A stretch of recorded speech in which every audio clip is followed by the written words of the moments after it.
The auction gavel cracked like a rifle shot. My house sold. I was still in uniform, 8,000 miles from home. Karen Pruitt smiled at the closing table, signing papers with my forged name, certain no soldier overseas could stop her.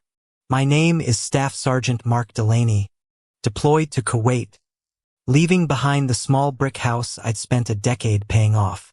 Oakview Ridge HOA ran on committees, flyers, and Linda Pruitt's iron rule: every fence, mailbox, and lawn under her constant inspection. Before deployment, I prepaid dues for 18 months and gave my neighbor, Donna, a key to check the mail. Linda disliked my overgrown hedge, my camouflage duffel by the porch, and the unpatriotic clutter of a flag stand she deemed crooked. She mailed warning letters anyway, addressed to a house she knew stood empty, stacking violations like ammunition for later. 2 months in, Dana texted me photos, a bright orange notice stapled to my door, threatening lien and foreclosure. I called the HOA office from a crackling satellite line. A clerk said Linda personally handled abandoned property cases now. Linda told Dana I had no standing since dues records showed nothing paid, despite my bank statements proving otherwise. Dana pushed back, but Linda invoked bylaw authority, claiming she alone could verify military accounts during extended absences. My mother mailed copies of my payment receipts to the HOA. Linda's office confirmed receipt, then never responded again. 3 weeks later, a listing appeared online. My house, my address, staged with furniture that wasn't mine. The listing agent's name stopped me cold. Tyler Pruitt, Linda's son, freshly licensed and hungry for his first big sale. I emailed the county recorder from a shared laptop, asking who authorized any sale of a property I still legally owned. No response came for 9 days, the silence louder than any explosion I'd heard on base that month. Dana drove past and saw a moving truck in my driveway, strangers carrying boxes labeled with someone else's last name. I called legal assistance on post. The JAG officer said, calmly, "If this is real, they broke federal law. The Service Members Civil Relief Act," she explained, "protects deployed troops from exactly this kind of foreclosure and sale scheme." Linda, when Dana confronted her at a board meeting, insisted the sale was fully authorized by paperwork on file. She waved a photocopied form with my signature, dated from a neighborhood garage sale I'd signed 2 years earlier. My stomach turned watching the video Dana sent. That signature was real, just torn from an entirely different document. The JAG officer told me forging context onto a real signature was still forgery, still fraud, still felony territory. Linda told the board my deployment paperwork was unclear, letting her frame the house as legally vacant and unclaimed.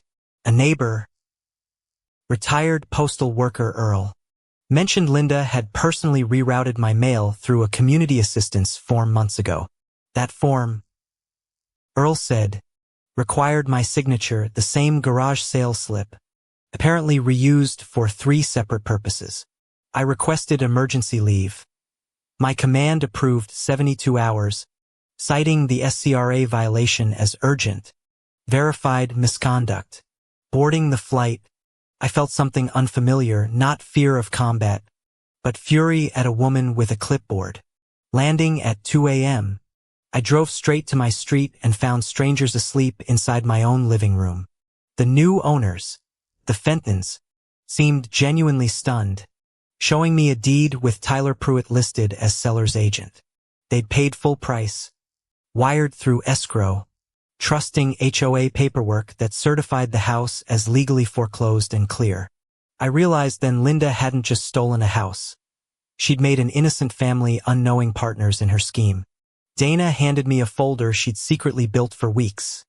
Photos, texts, timestamps. Every violation notice Linda ever mailed. 034 foot among the papers was an email from Linda to Tyler. Soldiers overseas, No one's watching. Move fast before he notices. My hands shook reading it.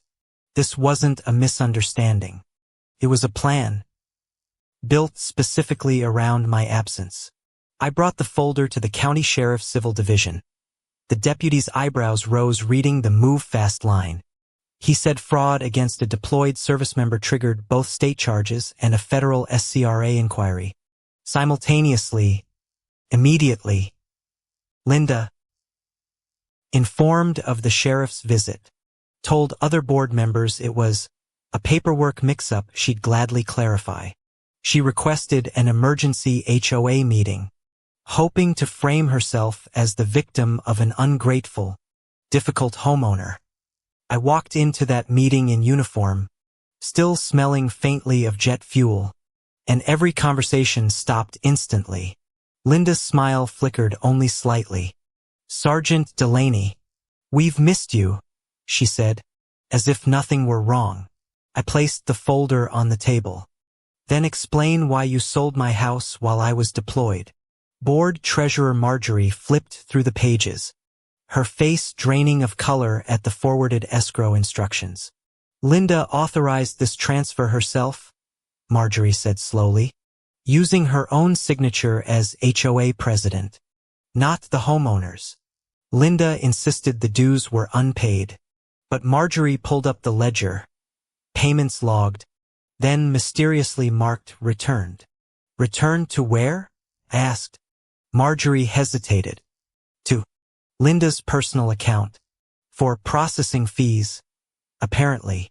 A murmur rippled through the room. Several neighbors exchanged glances they'd clearly been holding back for months. Earl stood up. "She did the same mail trick to the Alvarez family last year. I thought it was innocent." Another neighbor added Linda had pushed 3 abandoned property sales in 2 years, all while owners were away. Tyler, sweating now, admitted he'd never actually verified my deployment status, trusting his mother's word entirely. Linda's tone sharpened. "This community runs because I make hard decisions others are too weak to make." "Hard decisions," I repeated, "or crimes you dressed up as HOA policy while I was defending this country." She snapped that homeowners like me abandon responsibility, conveniently forgetting my prepaid dues sat in her own drawer. I asked the room directly. Had anyone else received a community assistance mail form they never remembered signing? Her hands rose slowly. Linda's confidence cracked for the first time, her eyes darting toward the exit door. The sheriff's deputy, waiting outside per earlier arrangement, stepped in as Marjorie quietly waved him toward the table. He asked Linda to step outside to clarify a few discrepancies. His tone polite but unmistakably procedural and final. Linda protested loudly about harassment, about her decade of service, about ungrateful residents who never appreciated her sacrifices. Tyler tried slipping out the back. Another deputy already stood near the parking lot, holding a folder of his own. Escrow records, turned out, showed Tyler wired sale proceeds directly into a joint account shared with his mother. The Fentons arrived mid-meeting, having been called by Dana, horrified to learn their new home wasn't legally for sale. Their realtor, listening in stunned silence, admitted Tyler had rushed the paperwork, calling it an urgent, motivated seller situation. "Motivated," I said, "because I was in a war zone and couldn't stop her from stealing my house." The county attorney later confirmed the sale was void from inception. No legitimate transfer, no legitimate seller, no legitimate deed. My name, forged and misused, meant the entire transaction collapsed the moment a judge reviewed the underlying documents. The Fentons, furious but not at me, filed their own suit against the title company that rubber-stamped Linda's paperwork. Within 10 minutes of the sheriff's arrival, Linda's decade-long reign as HOA president effectively, publicly, permanently ended. Marjorie called for an emergency vote. Linda was removed from the board before the meeting even adjourned. Local news picked up the story, HOA president sold deployed soldiers' home in alleged forgery scheme, ran the headline. Reporters found 2 more families Linda had quietly displaced over the years, each afraid to challenge her alone. Linda was charged with forgery, fraude, and violating the Service Members Civil Relief Act, facing real federal exposure. Tyler lost his realtor license within the month. His signature on falsified listings undeniable once investigators started digging.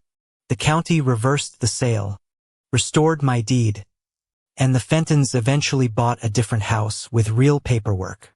I stood on my porch again, hedge overgrown, flag stand crooked, exactly the way Linda once called unacceptable. Dana laughed, handing me pruning shears. Fix the hedge if you want. Nobody's grading it anymore. Linda Pruitt now mails HOA newsletters from a very different address, one with mandatory visiting hours and guards.